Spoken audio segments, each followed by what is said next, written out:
નમસ્કાર. લાસ્ટ આપણે મેન્ડેલિફના આવર્ત કોષ્ટકની અંદર તત્વના હંગામી નામ, એની સંજ્ઞા, પછી જુદા જુદા વૈજ્ઞાનિકના નામને આધારે એની યાદમાં તત્વો બધા ગોઠવેલા. એના પછી મેન્ડેલિફે હવે જે 18 સમૂહની રચના કરી છે અને 7 આવર્તની રચના કરી. એની અંદર રહેલા તત્વોની ઇલેક્ટ્રોન રચના અને સમૂહની રચના શાને કારણે છે, સમૂહનું રચના 1 2 3 4 ક્રમ આપવું એની પાછળનો કંઈક મિનિંગ છે.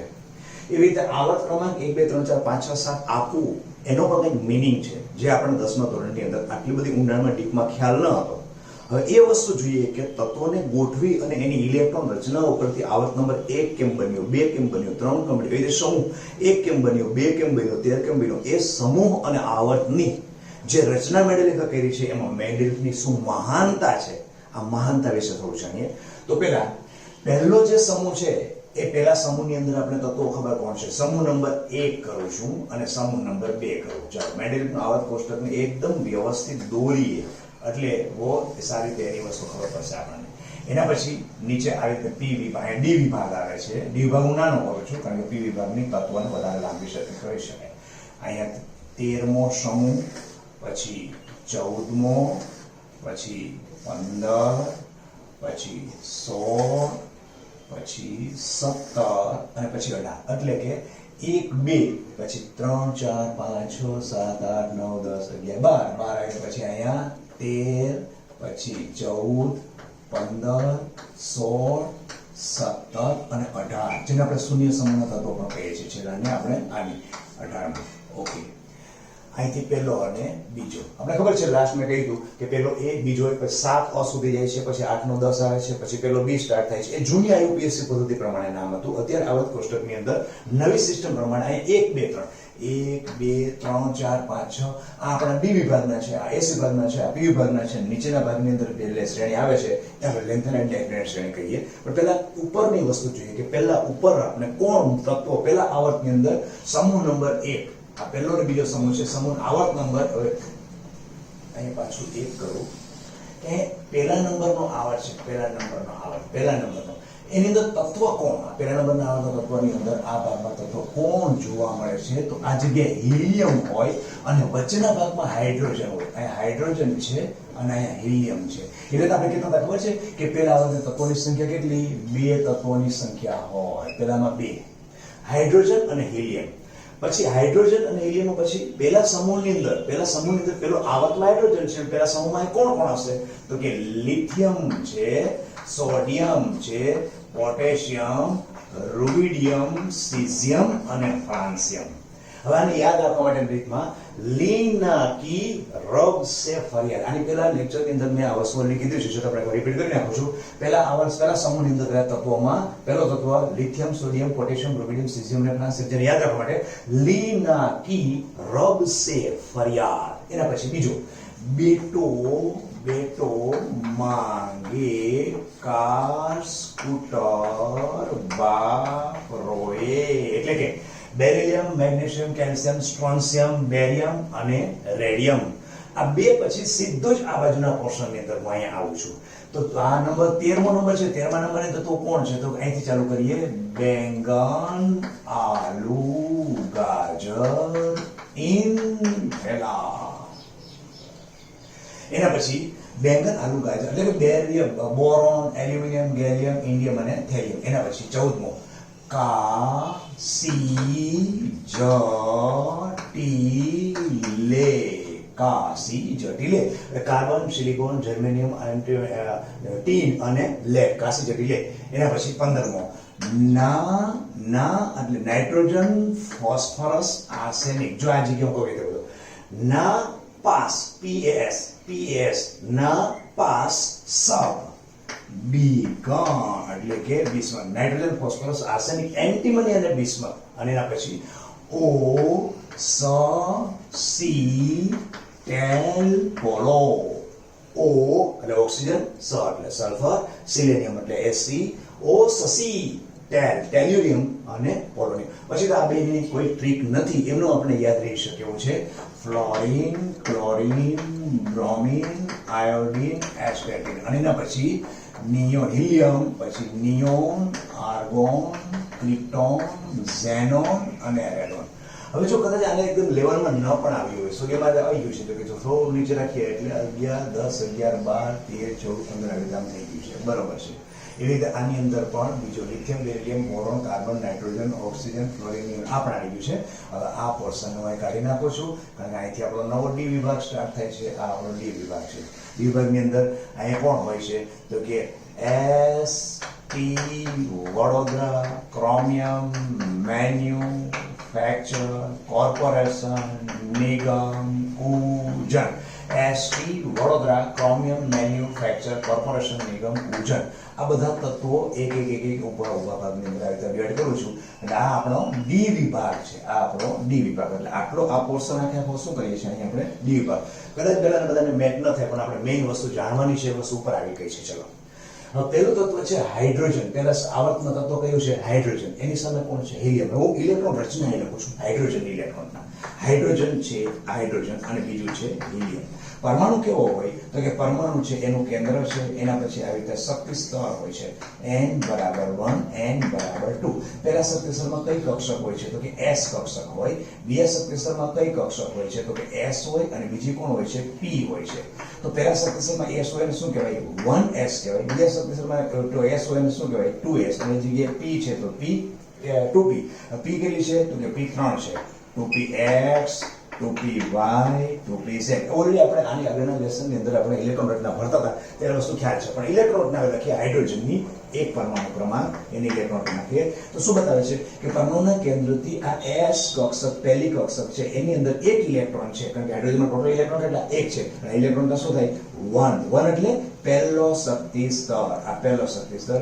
એમાં રહેલી કક્ષક કોણ? s. એમાં રહેલી કક્ષક છે s. એમાં કેટલા ઇલેક્ટ્રોન છે? પરમાણુ ક્રમાંક 1 છે, પ્રોટોનની સંખ્યા એટલે ઇલેક્ટ્રોન પણ કેટલા? હાઇડ્રોજનમાં 1 છે, એટલે 1 મેં ઇલેક્ટ્રોન મૂકી દીધા. Okay, clear. ચાલો, એના પછી હિલિયમ કરીએ. હિલિયમમાં કેટલા છે? 2 છે. તો હાઇડ્રોજનની જેમ જ હિલિયમમાં પહેલા શક્તિ સ્તરની અંદર s છે, એટલે પહેલો 1, પછી s કક્ષક છે કે પેલી n બરાબર 1 કક્ષા છે, એની અંદર s કક્ષક છે, એટલે કક્ષક મેં લખી s. s ની કેપેસિટી, દરેક કક્ષકની કેપેસિટી કેટલી? 2. પોલીના સિદ્ધાંત અનુસાર એક કક્ષકમાં વધુ કેટલા ઇલેક્ટ્રોન આવે? 2. એટલે હું અહીં શું કરું છું? 2. એટલે આ હિલિયમની રચના પૂરી થઈ ગઈ. ચાલો, આ બે વસ્તુ જોઈએ, એની પરથી શું ખબર પડી હવે જોઈએ. તો પેલા આવર્તની અંદર મેં અહીંથી આમ એટલે કે લેફ્ટ ટુ રાઈટ ગયો તો મને 2 તત્વો મળ્યા. અહીંથી હું જાઉં છું લેફ્ટ ટુ રાઈટ 1, 2, 3, 4 આમ કરતો ગયો તો 2 તત્વો મળ્યા. બંને તત્વોનો મુખ્ય ક્વોન્ટમ એટલે એની ઇલેક્ટ્રોન તમે જુઓ તો એની ઇલેક્ટ્રોન શું ખબર પડે છે? એની ઇલેક્ટ્રોનના પરથી એવું ખબર પડે છે કે બંને તત્વોની અંદર સંયોજકતા ઇલેક્ટ્રોન જે પડેલો છે એના બેઝથી બંને તત્વો છે એનું કદ જો એવરેજ નક્કી કરવામાં આવે તો આનાથી વિશેષ એનું કદ નથી. કેમ એટલું નથી? કારણ કે પહેલા હાઇડ્રોજનની અંદર પણ પહેલા શક્તિ સ્તરમાં s કક્ષક છે, એની અંદર 1 ઇલેક્ટ્રોન છે. હિલિયમની અંદર પણ પહેલા શક્તિ સ્તર છે, s કક્ષક છે, એમાં 2 ઇલેક્ટ્રોન છે. એનો મતલબ કે અહીંયાથી આમ ગયા ત્યારે મને મુખ્ય શક્તિ સ્તર કેટલો આવ્યો? મુખ્ય શક્તિ સ્તર એટલે પરમાણુના કેન્દ્રની આસપાસ કક્ષા, અને કક્ષામાં કોણ હોય? કક્ષક હોય. અને કક્ષકમાં કોણ હોય? ઇલેક્ટ્રોન હોય. તો ઇલેક્ટ્રોન દરેકની અંદર 2 s કક્ષકમાં પહેલામાં 1 હતો, પછી 2 હતો, હવે એ ભરાઈ ગયા. ઓકે, ભરાઈ ગયો. એટલે હવે જાણવા શું મળ્યું? જાણવા એ મળ્યું કે પેલો આવર્ત મેન્ડેલિફે આપ્યો કેમ? આ પેલો આવર્ત જે આપ્યો છે ને, પેલો આવર્ત આપ્યો કેમ? પેલો આવર્ત કેમ આપ્યો છે? જો હા, હાઇડ્રોજન, પછી હું આગળ કરું છું એટલે કોણ મળે છે? હિલિયમ મળે છે. તો પેલો આવર્ત મળવાનું કારણ એ કે તમે કોઈ પણ આવર્તમાં ડાબીથી જમણી તરફ જાઓ છો ત્યારે એ પરમાણુની ઇલેક્ટ્રોન રચના લખો ત્યારે ઇલેક્ટ્રોન રચના લખતી વખતે તમને ખ્યાલ આવશે કે આમાં છેલ્લો શક્તિ સ્તર 1 હશે. એટલે ઇલેક્ટ્રોન શક્તિ સ્તરની અંદર, શક્તિ સ્તર એટલે શું છે? કક્ષા. આ કક્ષા છે. કક્ષાની અંદર કોણ હોય છે? કક્ષક. પછી s કક્ષક હોય તો ગોળાકાર હોય, p કક્ષક હોય તો ડબેલાકાર હોય. પણ તમારું ઇલેક્ટ્રોન ક્યાં છે? પરમાણુના કેન્દ્રથી નિશ્ચિત અંતર, કેન્દ્ર વચ્ચે ધરું છું, પરમાણુના કેન્દ્રથી નિશ્ચિત અંતરે જ પડેલો છે. અહીં ઇલેક્ટ્રોન એક ગોળાકાર છે, એક હાઇડ્રોજનમાં 1 છે, હિલિયમની અંદર 2 છે. એટલે આટલો જ તમારો પરમાણુ છે, બાકીની બધી કક્ષકો ખાલી છે. એટલે પરમાણુનું કદ એવરેજ તમને ખ્યાલ આવી જાય કે પહેલા શક્તિ સ્તરમાં ઇલેક્ટ્રોન જે પરમાણુમાં હશે એને તમે આવર્ત નંબર ક્રમ કેટલા ક્રમમાં આપેલો છે મેન્ડેલિફે? પહેલા આવર્તમાં. આમ આવર્તનું થોડું મહત્વ થયું. હજી થોડું ઊંડાણમાં જઈએ. ચાલો, બીજું ઇલેક્ટ્રોન નાખું. બીજું લિથિયમ છે. લિથિયમ ઇલેક્ટ્રોન લખીએ તો લિથિયમ છે એનો 3 છે પરમાણુ ક્રમાંક. તો શું કરે છે, જો લિથિયમમાં ભરાઈ ગયું ને પેલા શક્તિસ્તરમાં શું ભરાઈ ગયું, 2 ઇલેક્ટ્રોન ભરાઈ ગયા અને પેલા શક્તિસ્તરમાં 1s2 તો 3 ટોટલ ઇલેક્ટ્રોન હતા. પરમાણુ કેન્દ્ર પ્રોટોન છે એટલે ઇલેક્ટ્રોન પણ 3 હશે. 3 ઇલેક્ટ્રોન ભરાઈ ગયા, 3 માંથી 2 ગયા એનો મતલબ 1. તો ભરાઈ ગયા પછી છલકાઈને સીધો ક્યાં આવશે, ઉપર આવશે. ઉપર કઈ કક્ષક, બીજા શક્તિસ્તરનો કઈ કક્ષક, n બરાબર 2 ની અંદર 2 કક્ષક છે. કોણ છે, s પણ છે અને p છે. અને આપણે શક્તિનો કક્ષકનો ક્રમ ખબર છે. શક્તિનો કક્ષકનો ક્રમ પહેલા 1s, એના કરતા મોટી 2s, એના કરતા મોટી 2p, એના કરતા મોટી 3s, એના મોટી 3p, એના પછી 4s, એના પછી 4p, 3d આ બધી ખબર છે, પછી 4p. આ કક્ષકનો ક્રમ તો આપણને ઓલરેડી ખબર જ છે. તો એના બેઝથી જ્યારે ઇલેક્ટ્રોન 2 ભરાઈ ગયા એટલે લિથિયમ ની અંદર તમે 3 ઇલેક્ટ્રોન ભરવાના છે. પહેલી કક્ષકમાં ઇલેક્ટ્રોન ભરાઈ ગયા પછી ઇલેક્ટ્રોન ભરાઈને ઉપર જશે. જો પાણી કેવું ભરાઈને ઉપર જાય તો ક્યાં જશે, જ્યારે બે માંથી અવબોહના સિદ્ધાંત અનુસાર જે કક્ષકની શક્તિ ઓછી હશે એમાં ઇલેક્ટ્રોન પહેલા જશે. તો કોની શક્તિ p અને s ની અંદર કોની ઓછી છે, તો s અને p ની અંદર કમ્પેરિઝન કરીએ તો કોની શક્તિ ઓછી થાય છે, s ની શક્તિ ઓછી થાય છે. તો ઇલેક્ટ્રોન ક્યાં જશે, તો કે 1s માં 2 ભરાઈ ગયા પછી 2s માં જશે. તો 2s ના ઇલેક્ટ્રોન કેટલા, 1, કારણ કે ટોટલ ઇલેક્ટ્રોન કેટલા છે, 3. એટલે આ થઈ ગઈ લિથિયમની ઇલેક્ટ્રોન રચના. ઓકે, પછી બેરિલિયમ કરીએ. ચાલો બેરિલિયમ ઇલેક્ટ્રોન, બેરિલિયમ કેટલા, 4. તો 1s2 2s2. કેમ, તો કે આમાં 1 હતો ને, કારણ કે ઇલેક્ટ્રોન કેટલા 3 હતા, 2 ને 1 3. અહીંયા s ની અંદર શું થશે, બીજા કક્ષકની અંદર s માં ભરાઈ ગયા, s માં 1 ને આમાં 1 હતો તો બેરિલિયમમાં કેટલા હશે, 1 વધે છે એટલે 2 થશે. એટલે બેરિલિયમ એક થઈ ગઈ. તો આ બેરિલિયમની ઇલેક્ટ્રોન થઈ ગઈ. ચાલો હવે બેરિલિયમ પછી હું અહીંયા આગળ જે બોરોન ની કરું છું. જો બોરોન ઇલેક્ટ્રોન ના હું થોડું પેલી બાજુ લખું ને, કારણ બોર્ડ નાનું છે અને આપણે વધારે કરવાનું છે એટલે થોડી તકલીફ ખરી પણ આવી જશે. ચાલો બોરોનની ઇલેક્ટ્રોન ના બોરોન કેટલો છે, 5. એટલે લખીએ તો પેલા શક્તિસ્તરમાં 1s2 પેલામાં જશે એટલે 1s2.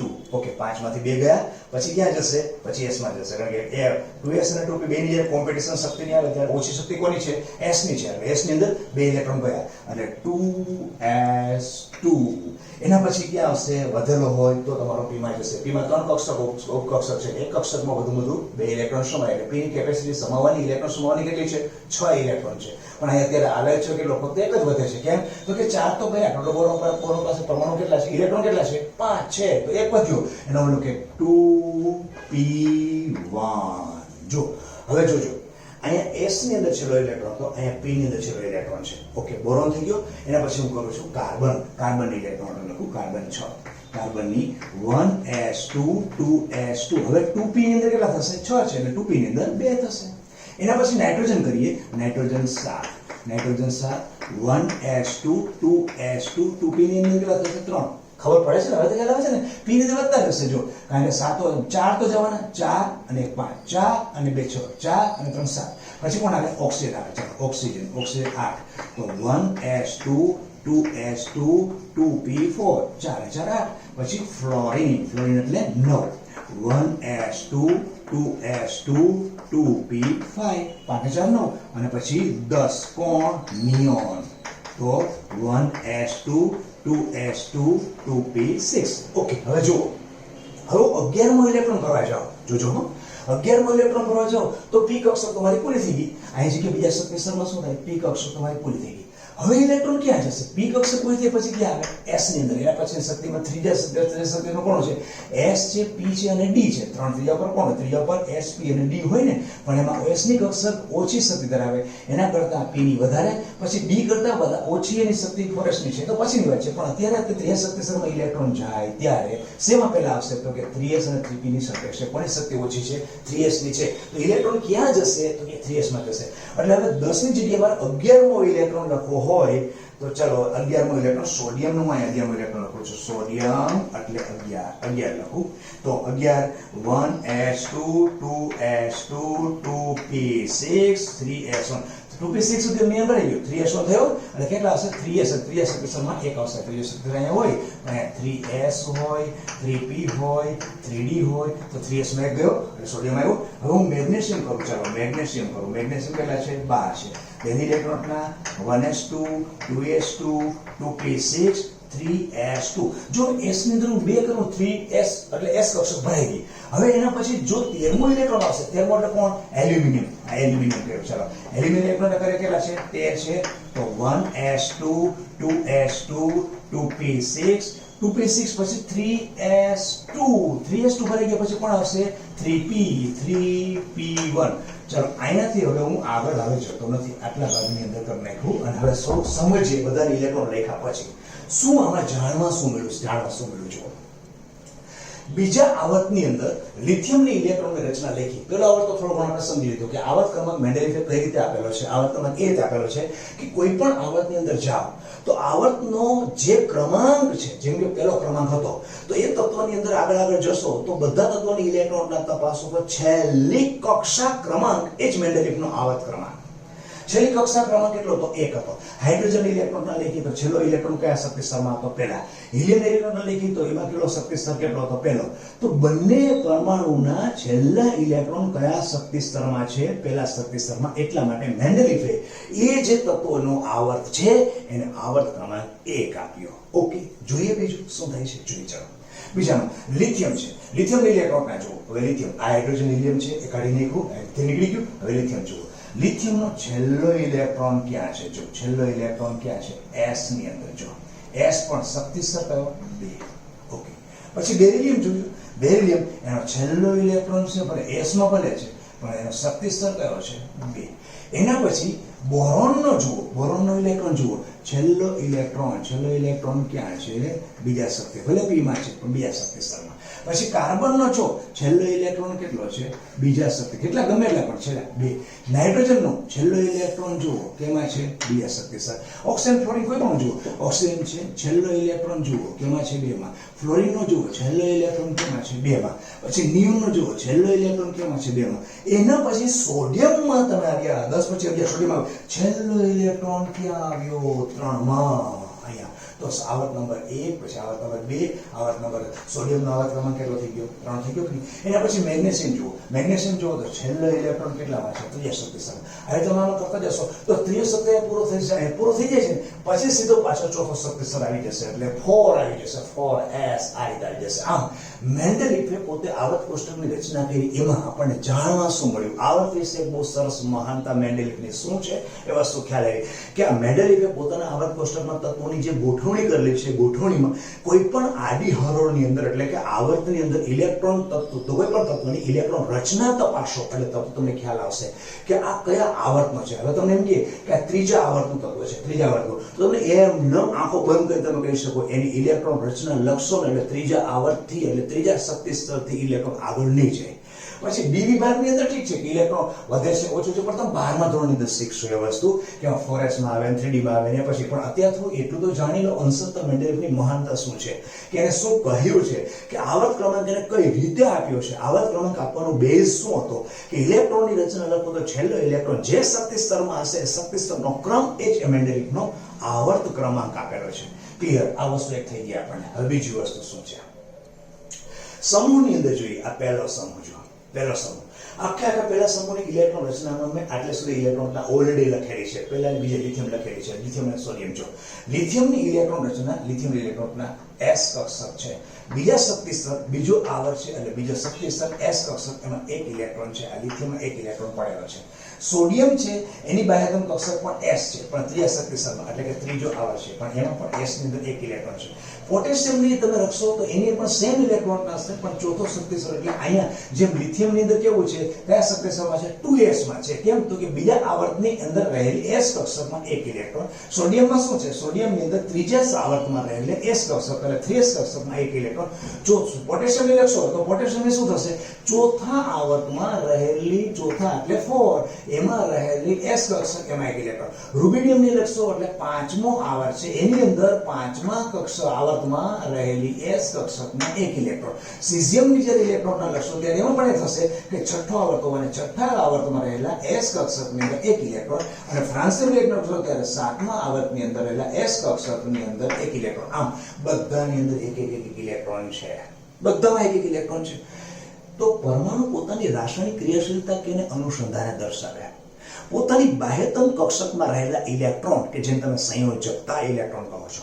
સંયોજકતા ઇલેક્ટ્રોન ઉપરથી પરમાણુની ક્રિયાશીલતા કેટલી છે ખ્યાલ આવે. કારણ કે એ જ ઇલેક્ટ્રોન પોતે ગુમાવી પણ શકે છે એ જ ઇલેક્ટ્રોનથી પોતે અન્ય પરમાણુ સાથે સહસંયોજન બનાવી શકે. તો જો બધા જ પરમાણુ પાસે એક જ સમાન ઇલેક્ટ્રોનની સંખ્યા હોય તો નેચરલી છે કે બધા કાં તો સમાન સહસંયોજક બંધ બનાવી શકે, કાં તો બધા સમાન ગુમાવી શકે અને કાં તો બધા મેળવી શકે. એ પછી કોણ છે, ધાતુ છે, અધાતુ છે કે અર્ધધાતુ છે, એની ઉપર આધાર રાખે છે. મેન્ડેલિફે આ બાજુના તત્વોની અંદર બધા એ પહેલા સમૂહની ખાલી વાત કરીએ તો પહેલા સમૂહની અંદર બધા તત્વોની બાહ્યતમ કક્ષકના ઇલેક્ટ્રોનના તપાસનો ખ્યાલ આવે છે કે બધામાં ઇલેક્ટ્રોન એક એક એક છે. એનો મતલબ બધા સમાન પ્રકારની રાસાયણિક ગુણધર્મ ધરાવી શકે. તેથી સમૂહ ક્રમાંક કઈ રીતે આપ્યો છે? હવે જો આવર્ત ક્રમાંક તો મેં તમને બતાવ્યું, સમૂહ ક્રમાંક કઈ રીતે આપ્યો છે? તત્વની ઇલેક્ટ્રોન રચના લખતા જે તત્વની બાહ્યતમ કક્ષકમાં એક ઇલેક્ટ્રોન બધામાં હોય એને સમૂહ એક આપેલો છે. આની અને આની વાત કરું છું વચ્ચેની. આ પહેલો સમૂહ એને કેમ આપ્યો એ તમને ખ્યાલ આવી જવો જોઈએ હવે કે દરેક તત્વની ઇલેક્ટ્રોન રચના મેં તપાસી તો દરેક તત્વની અંદર બાહ્યતમ કક્ષકમાં એક ઇલેક્ટ્રોન હોવાને કારણે આ મેન્ડેલિફે આખા સમૂહને સમૂહ ક્રમાંક 1 કહી દીધો. એને ફેમિલી કીધું, એને ગ્રુપ કીધું અને એને કહ્યું કે આ બધાના રાસાયણિક ગુણધર્મો બધા સેમ હશે. કેમ? તો કે બધાની બાહ્યતમ કક્ષકમાં એક ઇલેક્ટ્રોન છે તો એક ઇલેક્ટ્રોન પોતે અષ્ટક પૂર્ણ કરવા માટે બધા પોતે ગુમાવી દેશે. તો બધા એક એક જ ગુમાવી દેશે. લેવાનો હશે તો પણ એક એક જ લેશે. જો સહસંયોજક બંધ બનાવવાનો હશે તો પણ જે કરે છે એ ધાતુ છે, ધાતુ પ્રમાણે કરશે, એ બધા ગુમાવશે. ઠીક છે. હવે બીજાની અંદર જોઈએ, જો જેમ કે ફેમિલીની વસ્તુ વિચાર કરો, એક બ્રાહ્મણ ફેમિલી છે તો એ કુટુંબમાં તમે જાઓ તો બધાને પૂજા પાઠ ને આંતર બધા જનો ધારણ કરેલી હોય. બાજુમાં ક્ષત્રિય કદાચ રહેતા હોય તો ક્ષત્રિય બધાને એક પોતા તલવાર ચલાવતા આવડતું હોય, સીધી વાત છે. એ એનો ફેમિલી છે, આ આનું ફેમિલી છે. આના ગુણ જુદા અને આના ગુણ જુદા. કેમ? એક જ ફેમિલીની અંદર રહેલા બધા જ ઘટકો એટલે બધા વ્યક્તિઓના ગુણ જો મોસ્ટ ઓફ સમાન હોય તો આની અંદર બધાના ગુણધર્મો કેમ સમાન? તો આના ગુણ કેને આધારે છે? એના ઇલેક્ટ્રોનની સંખ્યા. અને કયા ઇલેક્ટ્રોનની સંખ્યા? બાહ્યતમ કક્ષકના ઇલેક્ટ્રોન. કેમ બાહ્યતમ કક્ષકના ઇલેક્ટ્રોન? કારણ કે બાહ્યતમ કક્ષકના ઇલેક્ટ્રોનના આધારે તો પોતે રાસાયણિક પ્રક્રિયા અન્ય તત્વો સાથે કરે છે. તેથી કરીને આ બધામાં એક જ ઇલેક્ટ્રોન હોવાને કારણે આ બધાના ગુણધર્મો કેવા હશે? સમાન હશે. તો એને કયા સમૂહ મૂકવું? આ મેન્ડેલિફે કહ્યું છે આપણે. એ મેં કયા સમૂહ મેન્ડેલિફ કહે છે કયા સમૂહ મૂક્યો? પહેલો સમૂહ એટલા માટે આપ્યો છે કે બધા તત્વોની ઇલેક્ટ્રોન રચના લખવાથી મને ખ્યાલ આવ્યો કે બધાની અંદર બાહ્યતમ કક્ષકમાં એક ઇલેક્ટ્રોન છે એટલે સમૂહ ક્રમાંક 1 આપ્યો. હવે બીજો જોઈએ, બેરિલિયમ જોઈએ. ચાલો બેરિલિયમની ઇલેક્ટ્રોન રચના. બેરિલિયમ છે, બેરિલિયમ જો બીજો શક્તિ સ્તર એટલે બીજો શક્તિ સ્તર શું બતાવે છે? તમને આવર્ત ક્રમાંક બતાવે છે. અને S કક્ષક છે, 2 ઇલેક્ટ્રોન છે. અહીંયા S કક્ષક છે, અહીંયા 2s જો 2s2 આ બીજા કક્ષક. પછી બીજામાં કોણ આવ્યું? બીજા સમૂહમાં મેગ્નેશિયમ. તો મેગ્નેશિયમની ઇલેક્ટ્રોન રચના મેગ્નેશિયમ આવ્યું. એમાં જો ત્રીજા શક્તિ સ્તર 2 ઇલેક્ટ્રોન. ત્રીજો શક્તિ સ્તર છે મુખ્ય ક્વોન્ટમમાં 3 થયો, આવર્ત ક્રમાંક 3 થયો. એની અંદર 3s2. હવે તો કેલ્શિયમ લખી દીધું, કેલ્શિયમ લખશું ને તો અહીં થશે ચોથો આવર્ત છે અને એમાં રહેલી S કક્ષક, એમાં 2 ઇલેક્ટ્રોન. પાંચમામાં કશો સ્ટ્રોન્શિયમ લેશો તો પાંચમા શક્તિ સ્તરની અંદર પાંચમો આવર્ત છે, એની અંદર S કક્ષક, એના 2 ઇલેક્ટ્રોન. છઠ્ઠો આવર્ત છે બેરિયમમાં તો 6s2. પછી આવી રીતે રેડિયમની અંદર 7s2. આમ બધાની અંદર જો S કક્ષકમાં 2 electron, S કક્ષકમાં 2 electron, S કક્ષકમાં 2 electron, S કક્ષકમાં 2 electron, S કક્ષકમાં 2 electron, S કક્ષકમાં 2 electron. તમે કહેશો સર તો આ શું છે?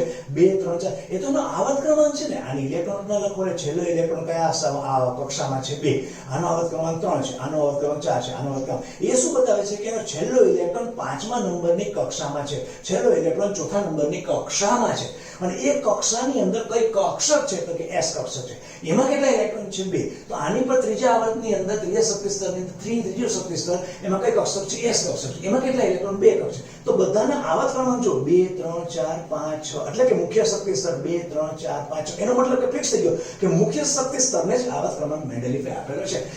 અને એમાં S કક્ષકમાં બધા 2 2 2 2 2 એટલા માટે તો જેમ પહેલા સમૂહના તત્વોની અંદર બાહ્યતમ કક્ષકમાં એક એક ઇલેક્ટ્રોન હતા તેથી મેન્ડેલિફે કયા સમૂહ ક્રમાંક આપ્યો? 1. તો બીજા સમૂહની અંદર બધા તત્વોની બાહ્યતમ કક્ષકમાં કેટલા ઇલેક્ટ્રોન છે? 2. એટલા માટે મેન્ડેલિફે સમૂહ ક્રમાંક 2 આપ્યો. સીધી વાત છે. ઓકે, ક્લિયર થઈ ગયો. સમૂહ ક્રમાંક કેને કારણે આપેલો છે.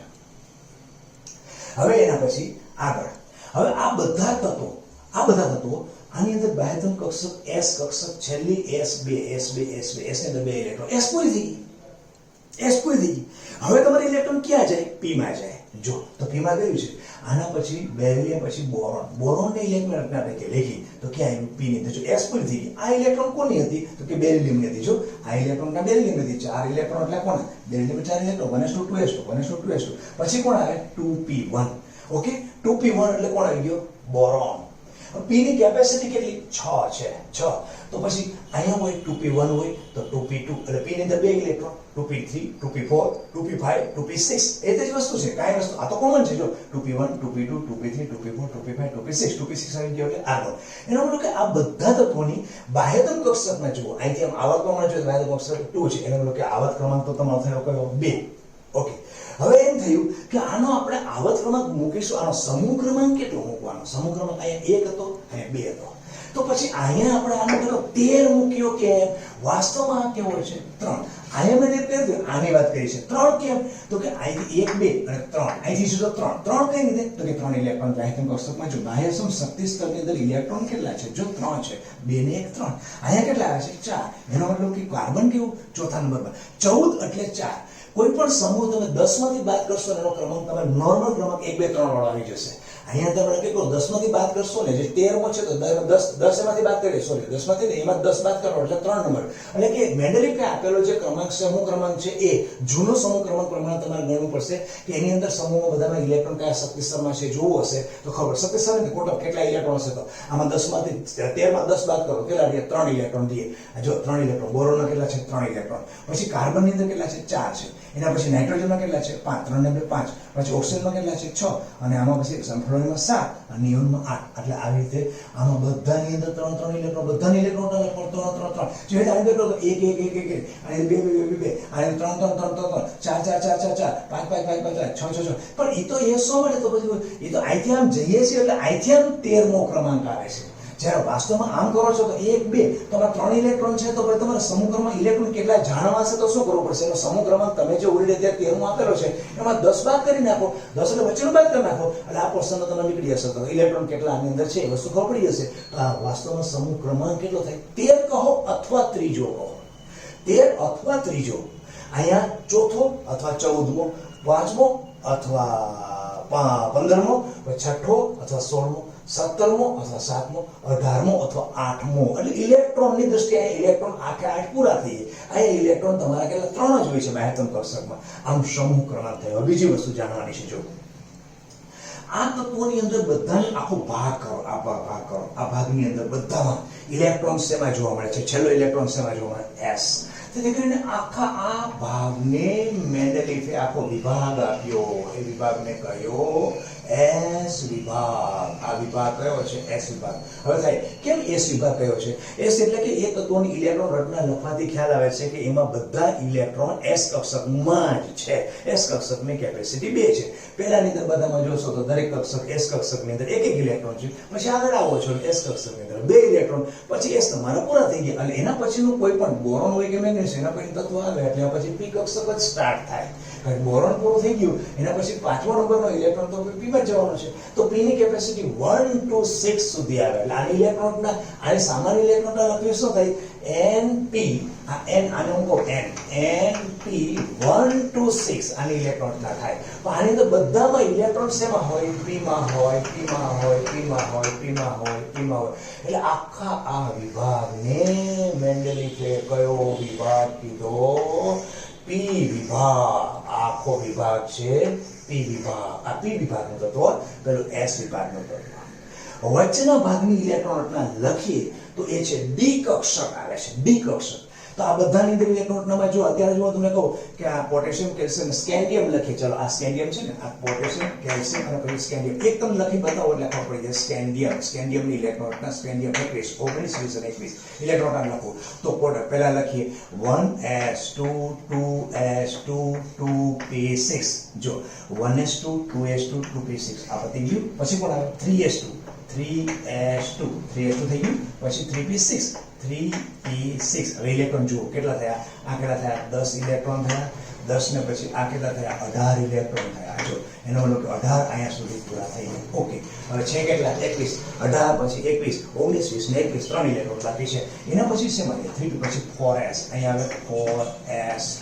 હવે આ ઇલેક્ટ્રોન કરો એટલે 20 એટલે 20 કેવી પહોંચી કેલ્શિયમની ઇલેક્ટ્રોન શું તમે પૂછેલા છે કેલ્શિયમ ઇલેક્ટ્રોન એના 4s માં ભરાઈ ગયા પછી ક્યાં જશે 3d એટલે સ્કેન્ડિયમમાં હવે કોણ આવે 3s પર પછી કોણ આવશે 3d d1 હવે જેમ p ની કેપેસિટી કેટલી હતી 1 to 6 સુધી હતી d ની કેપેસિટી કેટલી 10 કેમ તો કે p ની અંદર કક્ષકો ઉપકક્ષકો કેટલી છે 3 ઉપકક્ષકો છે એક કક્ષક વધુનું ઇલેક્ટ્રોન કેટલા સમાય 2 એટલે 3 દુ ને 6 ટોટલ અહીંથી 6 ઇલેક્ટ્રોન સમાઈ શકે p ની ઇલેક્ટ્રોનની કેપેસિટી જેની કક્ષક છેલ્લી p હોય એમાં વધુમાં વધુ p ની અંદર p1 p2 p3 p4 p5 p6 કરો એટલે આગળ આવી જાય તો કારણ કે p માં કેમ તો કે p ની કક્ષકો કેટલી છે 3 છે એટલે એકમાં 2 ભરાય તો ટોટલ p ની કેપેસિટી સમાવવાની ઇલેક્ટ્રોન સમાવવાની કેટલી છે 6 થાય એવી રીતે d ની અંદર અત્યારે તમારો સ્કેન્ડિયમમાં પહેલો ઇલેક્ટ્રોન આવ્યો તો d ની ઉપકક્ષકો કેટલી છે પેટા કક્ષકો કેટલી છે 5 છે એક કક્ષકમાં ઇલેક્ટ્રોન કેટલા સમાય 10 એક ઇલેક્ટ્રોન કેટલા સમાય 2 તો આમ d તમને કેટલા ઇલેક્ટ્રોન સમાવી શકે જો ન તો બીજી વસ્તુ બતાવો d કેટલા ઇલેક્ટ્રોન સમાવી શકે 10 ઇલેક્ટ્રોન સમાવી શકે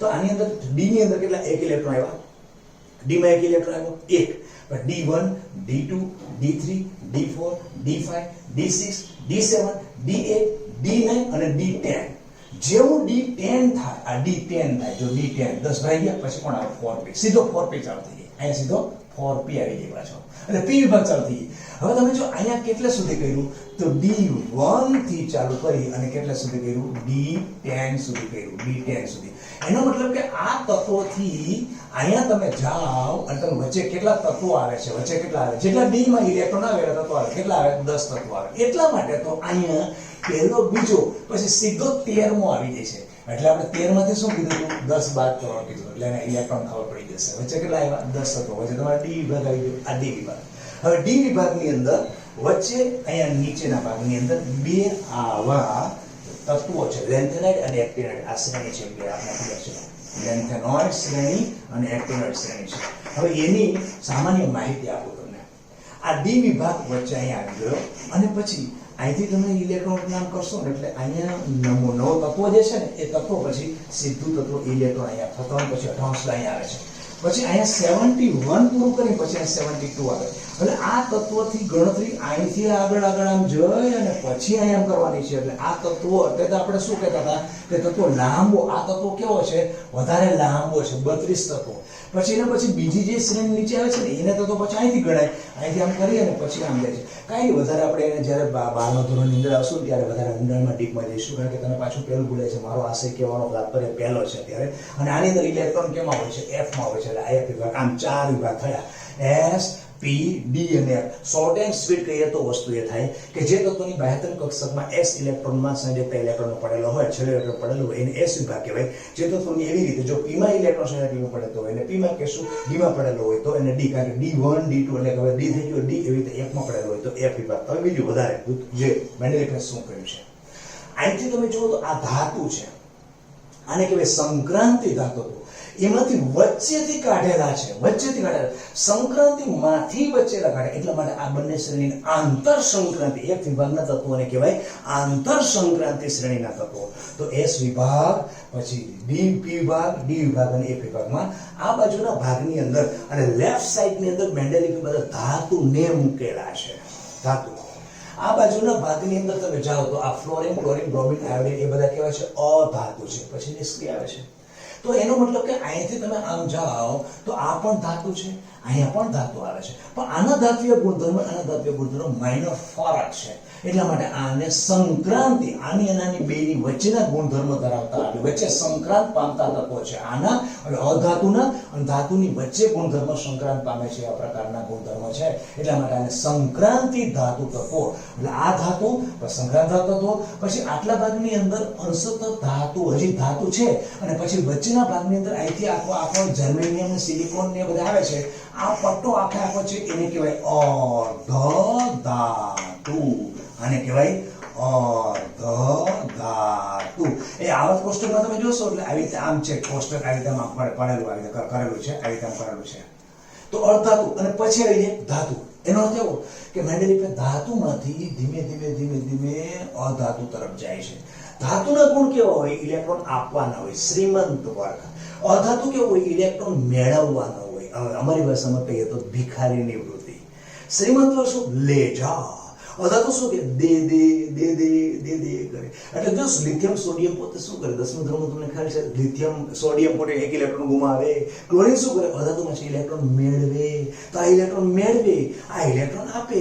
અને મેન્ડેલિફના આવર્ત કોષ્ટકમાં આ બાજુના પોર્શન ધાતુ છે. ધીમે ધીમે જેમ કરીને ડાબીથી જમણી તરફ આવર્ત કોષ્ટકમાં જેમ ધાત્વિય ગુણ ઘટતો જાય અને વચ્ચેના ભાગની અંદર તો અધાતુ અને ધાતુ બંનેના ગુણધર્મો ધરાવતા આ રીતે આખું કોષ્ટ આવું આવે છે. બંનેના ગુણધર્મો ધરાવતા કોના, આ રીતે વચ્ચેના ભાગની અંદર આવે તો એ ગુણધર્મો કહેવાય અર્ધ ધાતુ. અને પછી આવે અધાતુ, એટલે કે ધાતુ ગુણધર્મ ઘટતો જાય, અર્ધધાતુ આવી જાય અને છેલ્લે થઈ જાય અધાતુ. હવે આની અંદર હાઇડ્રોજન અને હિલિયમમાં ખાસ ધ્યાન રાખવાનું છે કે હાઇડ્રોજનની ઇલેક્ટ્રોન રચના તમે લખી તો હાઇડ્રોજનની ઇલેક્ટ્રોન રચના શું હતી, 1s1. હિલિયમની ઇલેક્ટ્રોન રચના લખી તો 1s2. તો હાઇડ્રોજનને શેમાં મૂકવું, s વિભાગમાં મૂકવું, પહેલા સમૂહમાં મૂકવું. પહેલા સમૂહ મૂકવું તો ધાતુ ગણાશે. પણ હાઇડ્રોજન પોતે એક ઇલેક્ટ્રોન મેળવીને હિલિયમ જેવો પણ થાય, એનો મતલબ કે માગણ વૃત્તિ પણ છે, લઈ પણ શકે છે, આપી પણ શકે છે. તેથી કરીને એને અહીંયા મૂક્યો એટલે કોઈ પણ આવર્ત કોષ્ટકમાં જોશો હાઇડ્રોજન આ બાજુ નથી, વચ્ચેના ભાગમાં. મેં પણ વચ્ચેમાં એટલા માટે મૂક્યું કે હાલના સંજોગોમાં પણ હાઇડ્રોજનનું આવર્ત કોષ્ટકમાં ચર્ચાસ્પદ સ્થાન છે. કેમ તો કે એમાં s વિભાગ છે તો s કક્ષક છેડી છે તો s માં મૂકવો જોઈએ કે નહીં. તો એનો મતલબ કે આ ધાતુ સાથે ગુણધર્મ સામ્યતા, ધાતુ સાથે ગુણધર્મ સામ્યતા ધરાવે છે, પણ સાથે પોતાનું અષ્ટકોણ કે હિલિયમ જેવી રચના પ્રાપ્ત, અષ્ટક તો ન કહી શકાય, હિલિયમ જેવી રચના પ્રાપ્ત કરવા માટે એક ઇલેક્ટ્રોન મેળવી અને આ બાજુ હિલિયમ જેવું મેળવવાની વૃત્તિ કોને આવે, અધાતુની આવે. તેથી કરીને હાઇડ્રોજન નથી ધાતુ નથી અધાતુ, એટલા માટે વચ્ચે મૂકવામાં આવે. બીજું, આ હિલિયમમાં અપવાદરૂપ છે. હિલિયમ એટલે બાહ્યતમ કક્ષકમાં ઇલેક્ટ્રોન s માં છે. s ની અંદર ઇલેક્ટ્રોન હોવાને કારણે એને મૂકવું જોઈએ, પણ એને મેન્ડેલિફે મૂક્યું ક્યાં છે, neon, argon, krypton, xenon, radon એની ઉપરના ભાગમાં મૂક્યું. શા માટે? આ બધા રાસાયણિક દ્રષ્ટિએ પોતાનું અષ્ટક પૂર્ણ થતું હોવાને કારણે રાસાયણિક દ્રષ્ટિએ નિષ્ક્રિય છે. અને હિલિયમમાં પણ અષ્ટક નથી, એક અપવાદ છે, પણ 2 ઇલેક્ટ્રોન છે. અષ્ટક પૂર્ણ થયું ન કહી શકાય, 2 ઇલેક્ટ્રોન છે. તેથી કરીને એ પણ આની સાથે ગુણધર્મમાં સામ્યતા ધરાવતો હોવાને કારણે હિલિયમને આની અંદર મૂકેલું છે, એટલે નિષ્ક્રિય વાયુમાં મૂકેલું છે. s વિભાગનું હોવા છતાં પણ એને ગુણધર્મની સાથે સામ્યતા ધરાવતું હોવાને કારણે નિયોન, આર્ગોન, ક્રિપ્ટોન, ઝેનોન સાથે સામ્યતા ધરાવતું હોવાને કારણે એને છેલ્લા સમૂહમાં મૂક્યો છે. આમ 2 વસ્તુ ધ્યાન રાખજો, એક હાઇડ્રોજન વચ્ચે મૂકવામાં આવે છે, આવર્ત કોષ્ટકમાં ચર્ચાસ્પદ સ્થાન છે, ધાતુનો ધાતુ બંધ તરીકે વર્તે છે, અને s વિભાગનું હોવા છતાં પણ p વિભાગના નિષ્ક્રિય વાયુમાં મૂકવામાં આવેલો છે. હવે આટલું આપણે આવર્ત કોષ્ટકનું જોયું. હજુ આના પછી આગળના ભાગની અંદર આવર્ત કોષ્ટક શું કે છે, મેન્ડેલિફની શું મહાનતા છે, બધી વસ્તુ જોઈશું. પણ અત્યારે આપણે અહીંયા આ લેક્ચરને સ્ટોપ કરીએ. નમસ્કાર.